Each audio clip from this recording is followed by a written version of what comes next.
It's Kevin Keatsman Uncanceled on 95.7 FM KCMO Talk Radio. Good morning, Kansas City. Welcome to Uncanceled on KCMO Talk Radio, 95.7 FM. I'm Kevin Keatsman on a Masters Thursday. We're not going to do a bunch of golf today. We'll mention a couple of cool things about the Masters later in the show, but full disclosure, I'm officially geeking out the next 4 days. Yes, I'm a complete and utter Masters tournament nerd. Indeed, it's the case, and I'm looking forward to watching. Patrick Reed has the early lead. He's been playing great all year, and you do either love him or hate him, as Pete says, and I love the guy. To me, he's Captain America, and they need a whole big giant dose of Patrick Reed every time they have the Ryder Cup because he makes the other guys play better, and that's pretty hard to do in golf, and he's been playing great this year with multiple wins globally, so we'll see how it plays out. It's going to be fun. We've got a fine show lined up for you today, including some comments about Governor Karen in the state of Kansas, who has vetoed a bill that would have been great for property taxes in your county if you live in Kansas. And of course not. She's not having that. You're going to limit government? You're going to limit how much we can tax you? I'm not signing this bill. We'll get into that a little bit later. FIFA's got a giant scam going that affects people going to Arrowhead Stadium this year for World Cup matches. I led my podcast with that today. Kevin Keatsman Has Issues. And it's pretty well known. The Athletic did a feature on FIFA scamming people buying tickets by telling them they'd be in a certain zone, not a section, not a row, not a seat, a certain zone of the stadium and paying a certain amount. And then they thought they were buying into that zone of the stadium, but they're not. It's a moving target. You know, it's just kind of a movie. We're FIFA. We'll do what we want. We've got some comments on that. We'll also probably spend a little bit of time on this ceasefire that it seems like has no chance of staying in place at this point. From the way it looks and what both sides are saying, good luck even getting to Saturday in Pakistan, where J.D. Vance and Witkoff and Kushner are going to meet with Iranian officials. It just doesn't look good at this point. I think we're resting and reloading. That's what I think we're doing, and we're going to have to take the Strait of Hormuz in some way and open it ourselves. I think that's what's coming. They're not going to be trusted. They're already playing games there. They've already laid mines. You got all kinds of stuff going on. You're going to have to do the dirty work yourself. If the Strait of Hormuz is that important, we're going to have to take it. They can't be trusted. We'll get to that later in the show as well. And a new segment today, Ask Alex Anything. Caller Alex is welcome to call into the show anytime he wants, and we'll do a feature instead of Ask Mundo Anything. We'll do Ask Alex Anything. Alex apparently has it out for me, which you're going to need to take a number, Alex, because this has been going on for decades. There's a lot of people that don't like the way I broadcast, and they don't like my show, and they don't like me. I get it. I don't understand it all the time, but I understand it comes with the territory. Stop calling Mundo and taking shots at me. You call me, we'll put you on, we'll bring other callers in to ask you anything. How's that sound? That seems fair. Let's find out about Alex. Do you think there's any chance Alex will call this show, Mark? I think he'll call if he hears it or okay, somebody tells him. Good. Come on, call in. Here's our rule. We'll put him on hold until the very end and see if he'll wait. Alex is welcome anytime. I told Pete's a great boss and unbelievable colleague and friend. And he did his best to hey, listen, we're all on the same team. I said, you don't have to ever defend or protect me. Squeeze it out of him. I want to know what Alex's beef is. I want to know what's got him upset about this show. We start today with just another incredible interview with Mayor Q. If you don't listen to these with Pete every week, you need to go to the podcast page at KCMO Talk Radio and listen to that segment every single week because Mayor Q just continues to sort of entertain me, thrill me, fascinate me with how great he is at media, how unafraid he is to go into an interview with somebody he knows is conservative, but fair. The questions will be tough, but fair. Pete's great at this. And handle them all with ease. And he did it today when he was asked about the issue with the Kansas City Star, where apparently, look, I'm with Mayor Q on this, by the way. Let me say this. I'm finding myself siding more and more with Mayor Q on almost all of these things that pop up that seem to be some sort of scandal or something. I don't know what kind of little babies they have working at the Kansas City Star. I don't know if it's like a middle school is running the place that doesn't understand how media works and journalism works. But this, for all the people, the neophytes that work at the Kansas City Star now, here's how it's going to be. If you choose to stay in this business, which most people don't, most people get out. If you choose to stay in this business, here's how it works. Everyone you cover is going to monitor what you do. Everyone you cover that monitors what you do is going to think they're getting a bad deal, that there's bias against them. Every single thing. This used to be really deep in sports, but now we just got lapdog media in this town when it comes to the sports teams. It's just one puff question after another. A scandal happens with a player. Rashee Rice gets in trouble, and everybody turns their website into, let's root for him to not have to go to jail. Let's root for him to not be suspended. Let's root for Rashee. We really don't care what he did, if he almost killed some people or if he did beat this girl. We don't really care about that stuff. Let's just get Rashee. Rashee, number 4, he's our guy. It didn't used to be like that. So I can't speak to how the Chiefs do things now, but they used to assign an employee/intern to listen to all 4 hours of my show. That was before they were podcasts. That was before they set up mechanisms to record it. And they thought, well, what a pain in the rear to record something. Then the intern that would be assigned to do it would take these copious notes and do a daily report of a summarization of here's what he did. And if there was a segment about the Chiefs or talk about the Chiefs, they would pull quotes and say he said this about this player or this coach or this thing. And they'd submit it to the bosses at Arrowhead. That's every day. The Kansas City Star doesn't know this happens. Who are these people working at this newspaper? I'm serious. I've never felt so bad for people in my industry in my life that if you don't think the mayor's on. So how often have you heard the mayor over the years when he's on with Pete? How many times have you heard him quote something Pete said? He did it today. He said, I heard what you said yesterday, and he sort of summarized. Do you think Quentin Lucas listens to 4 hours of Mundo in the morning? Is there anybody on earth that would believe that? No. But his office knows what's going on over here, and they should. They should know what's being said. More than anything, they should be listening to callers who call a station like this and get public input of what people are thinking about what's going on. It's healthy. It's right. They have every right to do that. You know what? I took it as a badge of honor that the Chiefs were out there assigning somebody to listen to my show every day, worried about what I was saying. And we know it's true because we all know how it ended with the Chiefs. They were petty. I don't think they have to do it anymore. I mean, the media is such lapdog material now. There's no reason for them to monitor any media anymore. It's just too easy. Anything that goes bad, the media sugarcoats, covers up, and does whatever. And I've always felt that way about liberal newspapers like the Star. I cannot cite for you one thing. I'm guessing at some point they wrote something critical of Quentin Lucas. There just hasn't been much. And I don't think Quentin Lucas or his staff, he says he didn't order them to do this, but whatever. I don't think you monitor the Star because you think they're out to get you. I think you monitor a lot of things going on in media Kansas City because the mayor should know. He's busy and he's traveling and he's at events and ribbon cuttings and doing policy and going to council meetings and doing all this other stuff. You can't monitor everything going on in media in your town. You should have a staff as a mayor of a major city in this country monitoring all this. Mayor Q, I would even encourage you to step forward and say, hell yes, we monitor the media in this town. Yes, we do. Because I need to know what they're saying. I need to know what people are thinking. We read the op-eds. We want to know what citizens in Kansas City are thinking. And he talks about this being a region a lot. So it doesn't matter if you're calling from Kansas. He still wants to know what you're thinking. This is healthy. This is good for democracy. You want the people to know. Do you think Donald Trump watches Jessica Tarlov every day? I don't. He's called for her to be fired from the 5. I'm sure he's seen her a time or two and hasn't liked what she has to say. I thought it was particularly funny that he didn't like her voice. It is kind of whiny. Jessica Tarlov. So there is that, but I'm pretty sure he gets a note every day from somebody about things, a summary.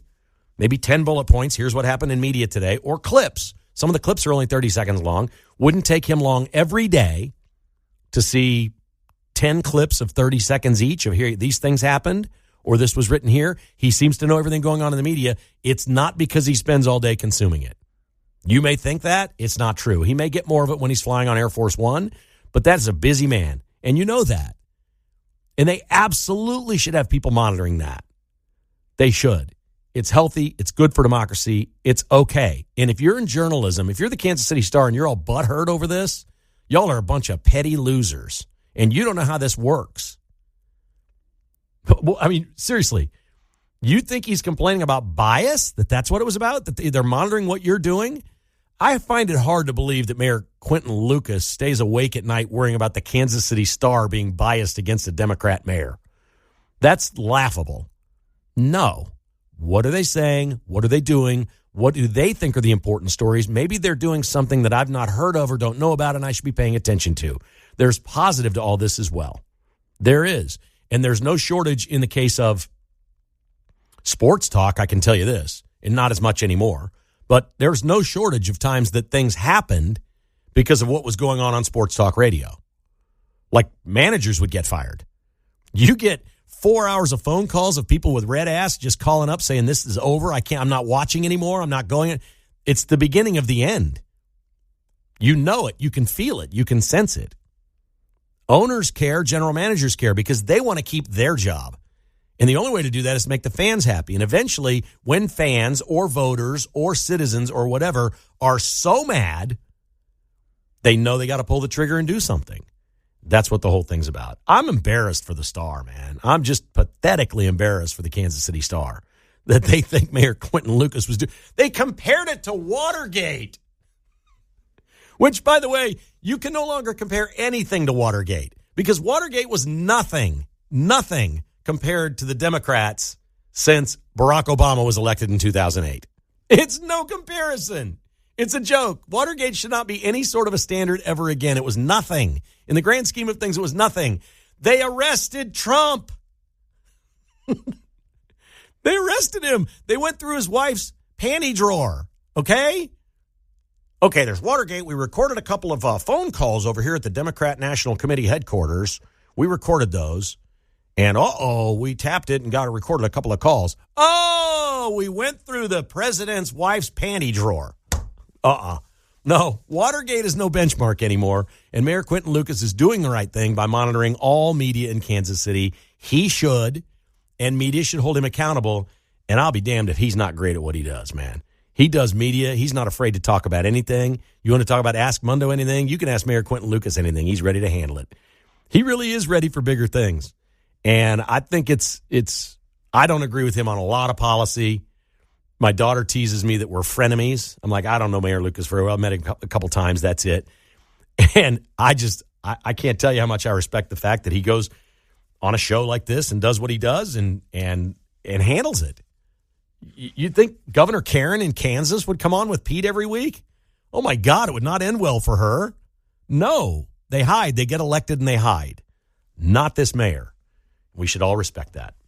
913-408-7957. This is Uncanceled on KCMO Talk Radio. Alex. The phone line are open. What's your beef, man? Let's go. Stop calling Mundo complaining about me. Call me to my own ears. We might do that next on KCMO. You know, if we want to talk about real problems in the media and bias, let's talk about all the things that just look terrible. You maybe have seen the scandal that's going on right now with the Patriots coach, Mike Vrabel, and the female reporter at The Athletic, which they're holding hands out in Sedona, and they're both married, and somebody got these pictures. And it was gossipy stuff, except then they commented on it, so now it's actual news. And you may ask yourself, should the reporter at The Athletic do that as part of her assignment or be able to do however close she is to him? And they're clearly at the very least, very, very close friends, and were momentarily at least alone together at a couples resort in Sedona. Is that part of the job? Is that ethics in journalism? Another one that's going on, and these are in sports, but we see this crossing over all the time in politics as well. You know how many people go from working for a president to being in the media, and then they cross back over. Well, what are you? You're nothing but a political operative. You're never really part of media or journalism or unbiased.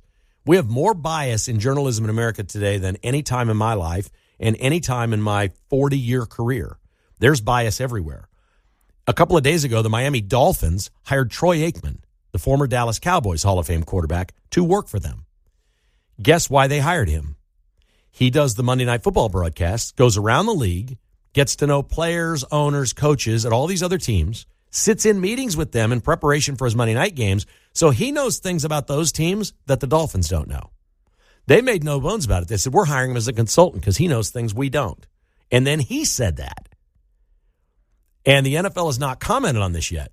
Tom Brady owns a piece of the Las Vegas Raiders and works for Fox. And every week he goes to these games. They've closed his access. They will not allow him to go in and interview Andy Reid or be in the Chiefs locker room or come to meetings before the game, the preparation for the game. He's not allowed any access anywhere in the league. They've said, great, Tom, you can do the broadcast, but you get no access. You can't go in with these other teams because you own part of the Raiders. I don't see any difference with Troy Aikman, who's working for the Dolphins. That's a conflict of interest. We see this in media all the time. Here's the question. Is it the same for Trent Green? Former Chiefs quarterback, works for CBS, visits every team in the league all over the AFC. Son is marrying the owner of the Chiefs' daughter. And yep, he's an employee of the Chiefs. Should that be allowed? You be the judge. Now, I don't think the Chiefs have Trent Green doing the preseason games for the same reason the Dolphins have hired Troy Aikman, but Kevin Harlan has done the Packers games forever in the preseason, and his dad was president of the team. I'm telling you, the lines are just blurred anymore. It is really getting hard for all of you out there to find people that you can read or listen to or watch that you can trust. It's getting more and more difficult every day, no question. All right, this Kansas tax relief bill was vetoed by Governor Karen. It was an awesome bill. It basically said if you can't raise property taxes more than 3% in any year, and if you raise them, the citizens of your county can have a petition drive, and if they get roughly 10% of the people in the county to sign a petition, they can stop you in your tracks, not just from implementing that, but it freezes the entire budget back to the last year. So they basically wrote something that says, we'd be crazy here to raise property taxes. Let's just increase the budget because we're going to need over here for this and for that and whatever. Governor Karen didn't like this at all. This, in fact, was a bill that limits government and keeps them from stealing from us and just raising the budget every year. I'm going to guess everybody listening right now at some point in their life has had to live on a lower budget one year than the previous year. Well, that never happens in government. And I know every business that's ever existed at some point had a freeze and said, we're at the same levels as last year. But never the government. That's what this bill was. This bill was if you go getting crazy with property taxes, the citizens can sign a petition and stop you in your tracks and reset your entire budget, the entire budget, not property taxes, the entire thing to last year. Man, that sounds like the greatest bill ever. It passed through the House, through the Senate. Governor Karen didn't like it. She vetoed it. She got to go. Where's Rex Hudler when we need him? You got to go. Governor Karen's got to go. I'm not surprised she vetoed it. She loves government. She's a ginormous liberal that runs around talking about how she lives in the middle, but she doesn't. This was an even better idea than I thought. The more I read about the way they set this up in Kansas, it's a deterrent. It's not about the petition. It's about keeping the county from raising the property taxes. They're going to be scared to do it because if you get enough signatures, they lose everything. It becomes a risk reward for them. Well, we'll try to. Then what would happen? They'd have to put a property tax increase on the ballot, which sounds like a hell of a great idea. How about you just pass a law in both of our states? You can't raise property taxes without a vote. Uncanceled continues on KCMO. Welcome back. Great to have you with us on this Thursday. Good to hear Luke Doris say it's not a high chance for rain today. We're going to get some tomorrow for sure, right? Is that what we got going on? So we're going to get some. Thinking about doing a little mowing later today. So I was hoping the rain would hold off at least for a few hours. I need to get that done. It is that time of year. It is great to be outside, and it's great to be with you today. You may perhaps be looking forward to going to a World Cup match this summer. Maybe it's not your thing. Maybe it is. FIFA is the organization that basically owns and operates and oversees the World Cup. It's like the International Olympic Committee for the Olympics. It is the biggest collection of socialist elitists the globe has to offer. That's who and what they are. So we know what their game is. They are, in all fairness, cleaner than they used to be. But that's not a real high bar. They've been so dirty and corrupt through the years, stealing money, ripping off countries, unfair advantages, drugs in sports. There's just been so many things. People have gone to jail from FIFA and World Soccer, gambling rings. The corruption's just crazy how much money you can make because it's such a global entity. There's never anything about the World Cup that in FIFA that isn't controversial. There's a controversy every year with FIFA. The one that I recall, and I don't have the stats on this, but nobody seemed to care. The last World Cup was it in Qatar? Does that sound right, Mark? Or 2 times ago was in Qatar? Yeah. Okay. They have very loose regulations in Qatar for working conditions. There's no OSHA.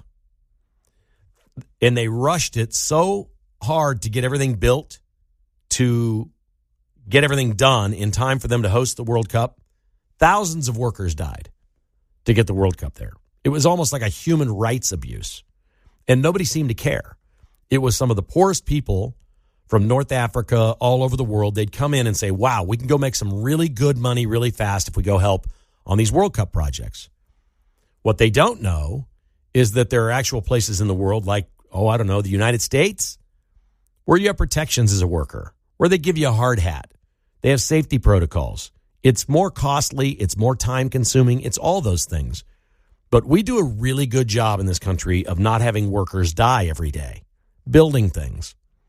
Well, they were terrible on this, and FIFA didn't care because Qatar was paying the most money. Nobody cared. Nobody wanted to talk about it, and they hated when they reported on it. It was a disaster. So many people died in that country building facilities and getting ready for the World Cup. There's always something around FIFA. It's not our world to understand. So this is new to a lot of us. Soccer, America being this, Kansas City being the soccer capital of America, whatever it is we're trying to do and all the money we're spending, it's coming. Well, The Atlantic does a piece a couple of days ago on a grift that FIFA has going. FIFA basically is in charge of selling all the tickets. And they set it up to where there were groups, zones of where your ticket would be. They don't say, buy your ticket in section 128, row K, seat 11. They don't do it that way. They put shades of color on every stadium where World Cup matches are going to be played, and Arrowhead Stadium is one of those. And so they had these zones, and zone 1, obviously, is the high-priced tickets. It would be, if it were a football game, it would be something like between the 30-yard lines and the lower level. Those are the highest-priced tickets. Great, face value, good ticket, great seats. Zone 1, it's where anybody would want to be. And they did this story where they've looked at the maps before and what the maps are now, and the maps changed completely. Essentially what happened was Zone 1 is filled with muckety-mucks, the global elitists, suites, especially suite-level type stuff, Travis and Taylor. You know the people that'll be there.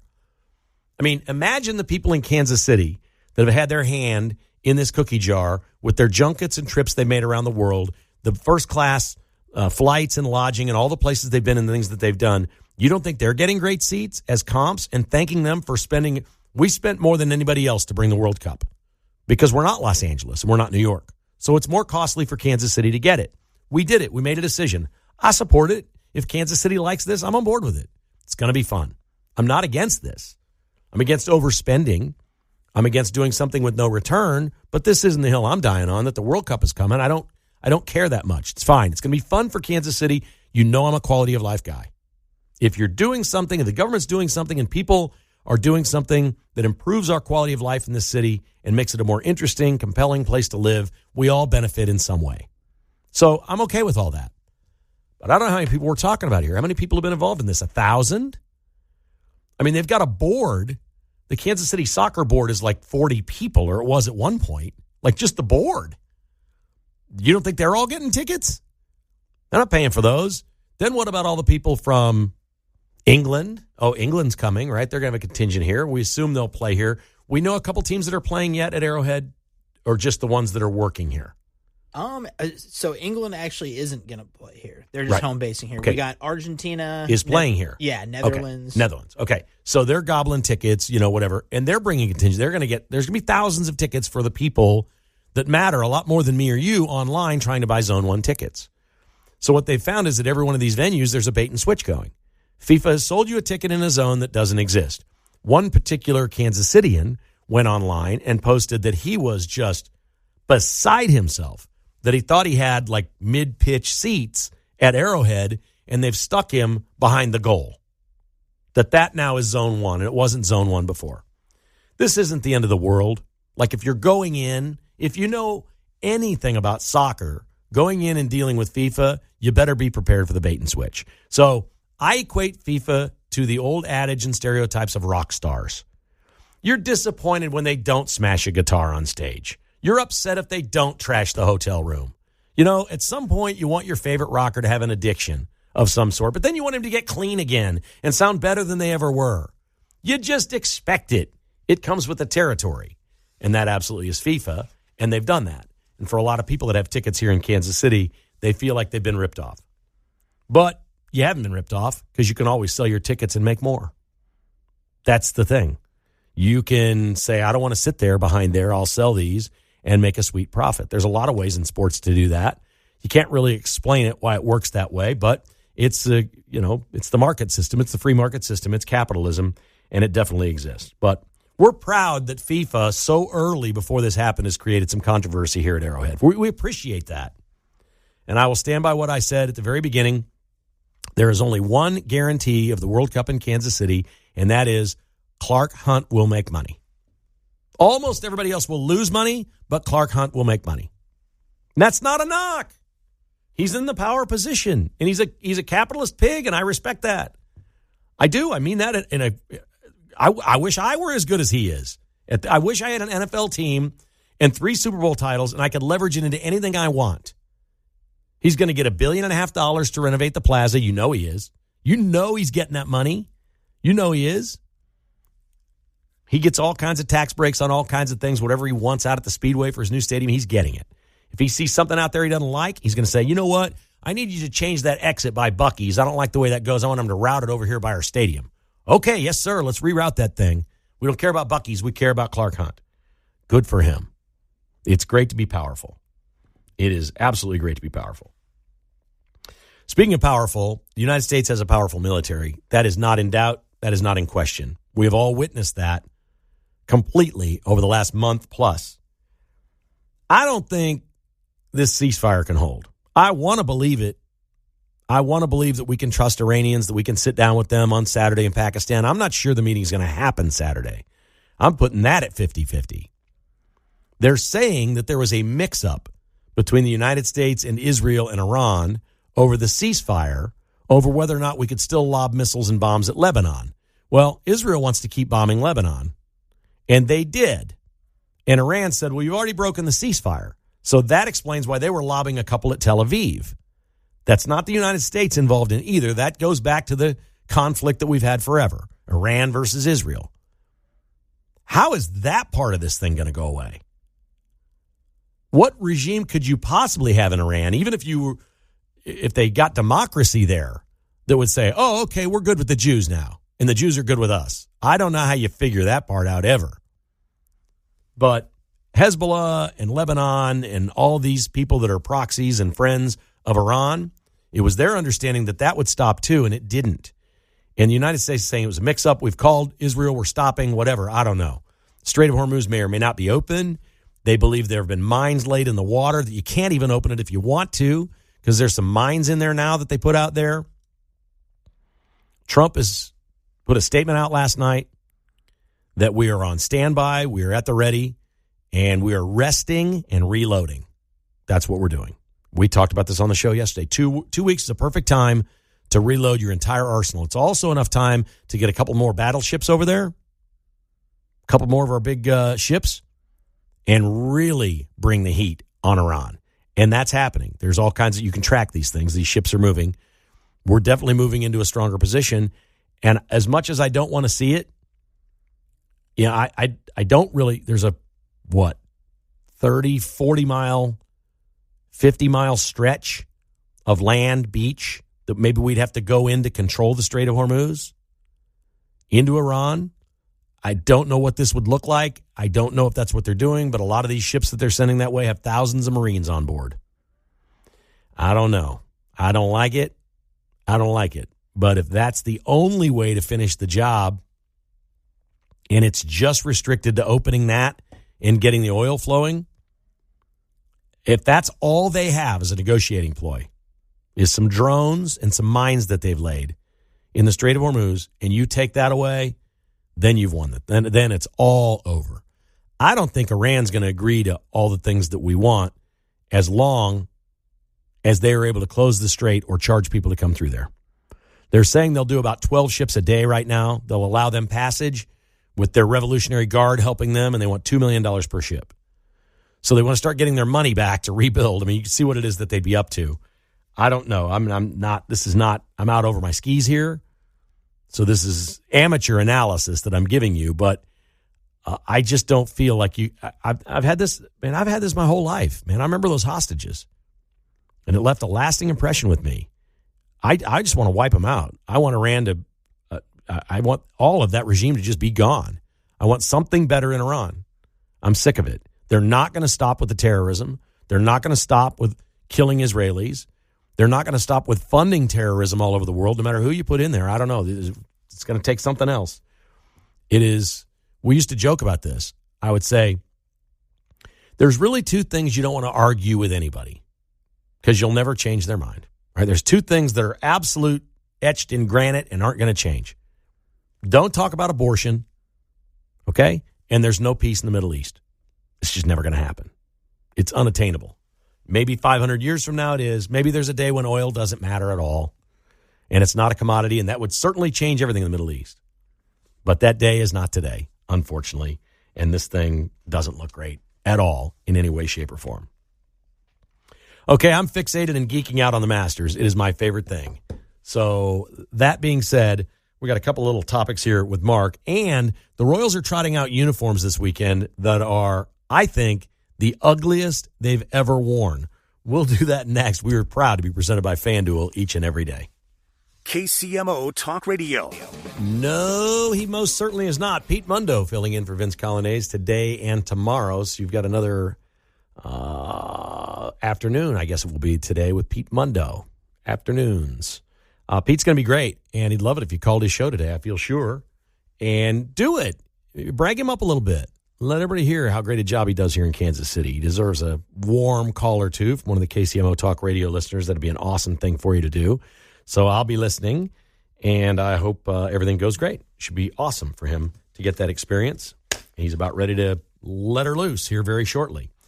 I'm about ready to let loose on a weekend where I'm going to watch more golf than a human should watch. It's not healthy. It's not right. We all have obsessions and things that make us, I guess, in some way weird and sick and whatever.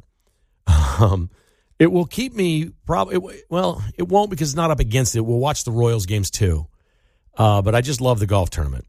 So Mark joins us now, and it's a great sports weekend. The Royals are home for 4 games. They're trotting out uniforms tonight that are the worst I've ever seen. I'm going to guess you love them. Everybody that's seen them that I know is like, what in the world is wrong with these things? They're called City Connect. What do you make of these things the Royals are looking to do? They not look like Pride uniforms?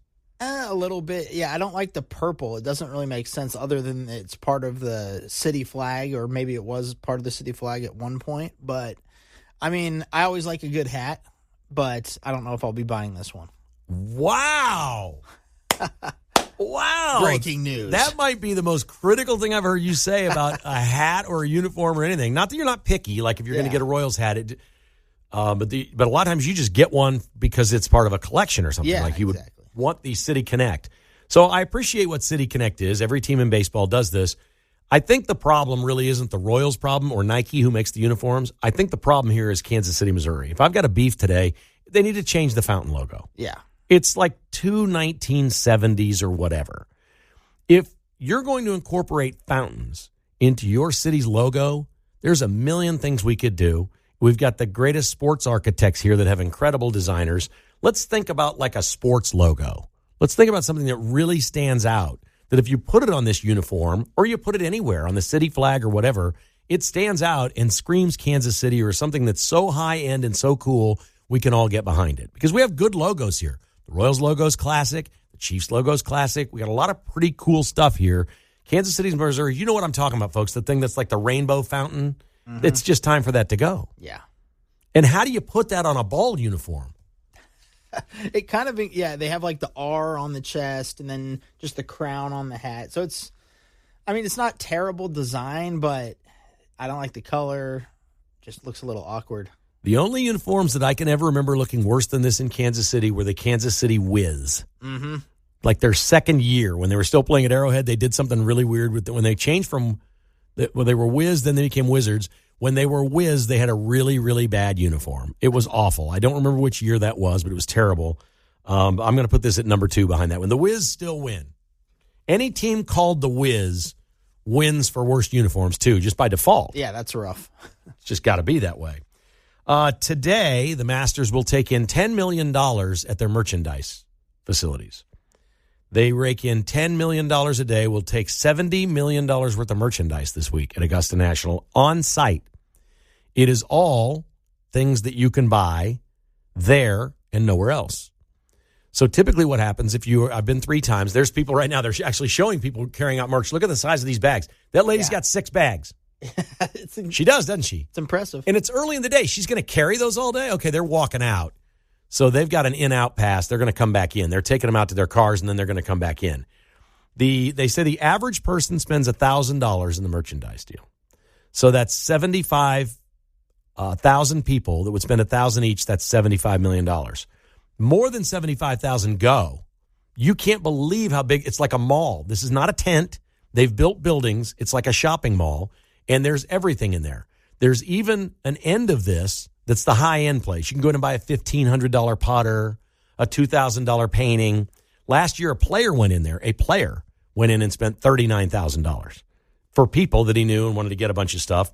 It's insane, and you're always buying for people back at home.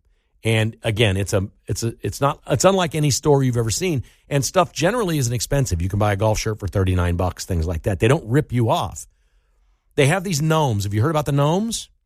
They have gnomes that sell for $59. Mm-hmm. And if you bought one today, when you left the tournament today, you could list it online for $650. It's crazy. Limited edition. It's popular. But they don't number them, and they won't say how many.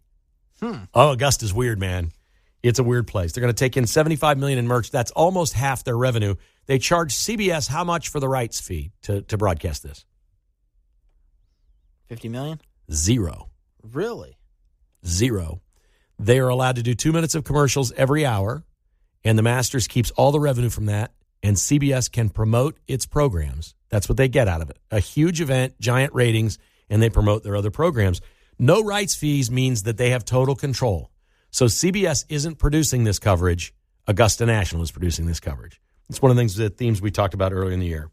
And this is amazing. They kicked out a major champion winner yesterday for using his phone. Can't do that. You won't remember this guy's name. 1989, Mark Calcavecchia won the Open Championship.